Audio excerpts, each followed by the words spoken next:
राबड़ी देवी जी ममता बनर्जी जी का अनुसरण कर रही हैं। राबड़ी देवी जी को भी पता है कि बिहार में इनको कुछ अब है नहीं, इनके पास बचा हुआ है।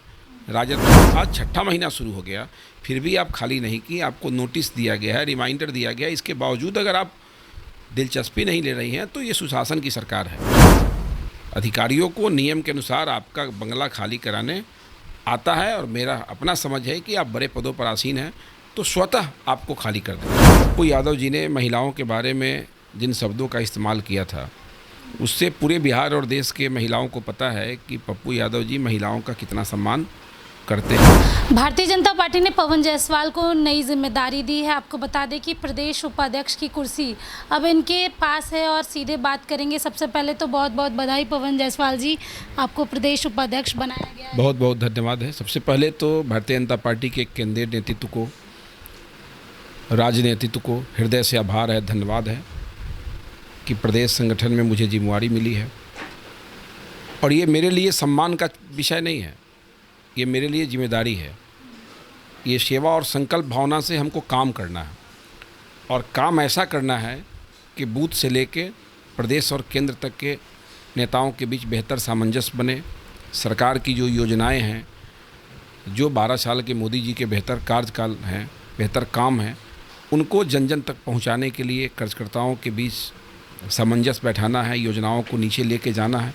तो पार्टी जो जिम्मेवारी देगी हम लोग को, तो प्रदेश अध्यक्ष जी, संगठन महामंत्री भीखू भाई साहब के नेतृत्व में, निर्देश में काम करना है। तो जो जिम्मेदारी हम लोग को मिलेगी, जिस दिशा में काम करने का, उस दिशा में हम काम करेंगे।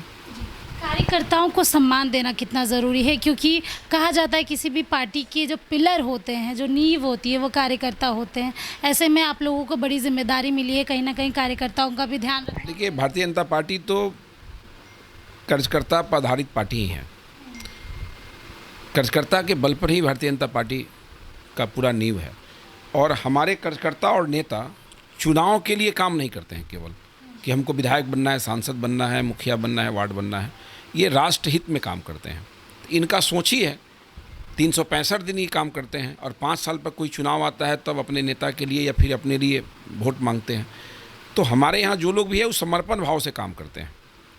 दूसरे दलों में जो लोग हैं उनके पास समर्पण नहीं है, वो केवल स्वार्थ सिद्धि के लिए चुनाव के समय काम करते हैं। दोनों में अंतर है। आपदा में, विपदा में, कभी भी किसी भी सामाजिक गतिविधियों में भाजपा के नेताओं को जब देखेंगे, कार्यकर्ताओं को आप देखेंगे, तो आपको लगेगा कि कितने अनुशासन में ये सामाजिक गतिविधियों में भाग लेते हैं। लेकिन दूसरे दल के लोग आपको मिलेंगे नहीं। इसलिए हम लोग जिस पार्टी के पदाधिकारी बने हैं, ये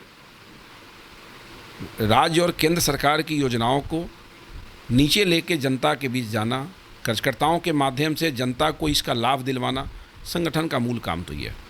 एक सवाल ले लेते हैं बिहार की राजनीति से जुड़ा। राबड़ी देवी कल वापस आई, सवाल किया गया कि आपको बंगला खाली करना पड़ेगा, तो राबड़ी देवी ने सीधा ये कहा कि कुछ भी कर ले सम्राट चौधरी, पुलिस प्रशासन भेज दे, हम खाली नहीं करेंगे। और पुलिस प्रशासन पहुंच गई। आप लोगों पर इल्ज़ाम लग रहा है क्या? राबड़ी देवी जी ममता बनर्जी जी का अनुसरण कर रही हैं। ममता बनर्जी जी कहती थी कि मुख्यमंत्री सीट हम खाली नहीं करेंगे। उनको मालूम है कि नहीं करेंगे तो बर्खास्त हो जाएंगे, इतना जाहिल तो थी नहीं। लेकिन क्या हुआ, बर्खास्त कराई चर्चा में रहने के लिए। तो राबड़ी देवी जी को भी पता है कि बिहार में इनको कुछ अब है नहीं, इनके पास बचा हुआ है राजद का। तो ये भी हठधर्मिता कर रही है कि हम आवास नहीं खाली करेंगे। भाई क्यों नहीं खाली करेंगे? आप जब मुख्यमंत्री थे तो नरेंद्र सिंह जी, जो बिहार सरकार के कृषि मंत्री भी रहे हैं, बहुत मजबूत नेता रहे हैं बिहार के कई दशकों तक, उनका घर आप खाली कराएं, उनका सामान बाहर रखवा दिए थे आप। आपको याद नहीं है? आज हमारी सरकार में, एनडीए की सरकार में, आपको विधिवत पत्र जाता है, अधिकतम 2 महीने 3 महीने तक आप रह सकते हैं। आज छठा महीना शुरू हो गया, फिर भी आप खाली नहीं की, आपको नोटिस दिया गया है, रिमाइंडर दिया गया है। इसके बावजूद अगर आप दिलचस्पी नहीं ले रही हैं तो ये सुशासन की सरकार है। अधिकारियों को नियम के अनुसार आपका बंगला खाली कराने आता है और मेरा अपना समझ है कि आप बड़े पदों पर आसीन हैं तो स्वतः आपको खाली कर देना चाहिए। सवाल ये भी ले लेते हैं, पूर्णिया के निर्दलीय सांसद हालांकि कहते तो हैं कांग्रेस में हैं, लेकिन कांग्रेस वाले भी अपनाते नहीं हैं और वो कह रहे हैं कि आप लोग माता को सम्मान नहीं दे रहे।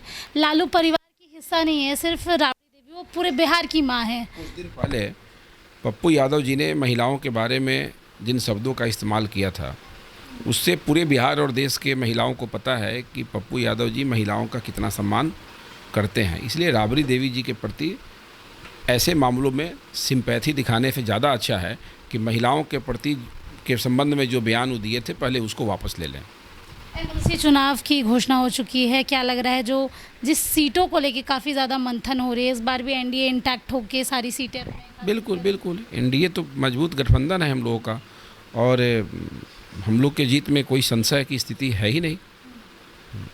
अगर राजद वाले लड़ रहे हैं, महागठबंधन लड़ेगा, अब तो जब कह रहे हैं बंगले नहीं खाली करेंगे तो लड़ने से कौन मना करेगा उनको।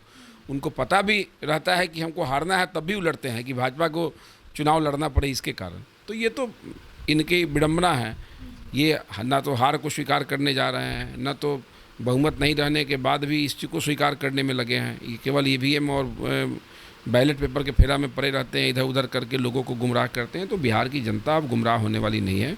15 साल आपने शासन कर लिया था, बिहार की जनता बखूबी आपको जान रही है, इसलिए भविष्य में कभी भी बिहार की जनता आपको मौका देने वाली नहीं है। चलिए, भविष्य में आरजेडी और महागठबंधन को मौका नहीं मिलेगा। कहीं ना कहीं जिस तरीके से बिहार विधानसभा चुनाव के नतीजे भी आए, उसमें भी हमने देखा कि जनता का फैसला महागठबंधन नहीं बल्कि एनडीए है, और ऐसे में बड़ी जिम्मेदारी मिली है पवन जायसवाल जी को। अब देखना होगा इस जिम्मेदारी को आगे कैसे निभाते हैं, और ये भूमिका जो मिली है उस पर आगे किस तरीके से काम करते हैं। सहयोगी प्रशांत के साथ स्नेहा गुप्ता, NBC 24 पटना।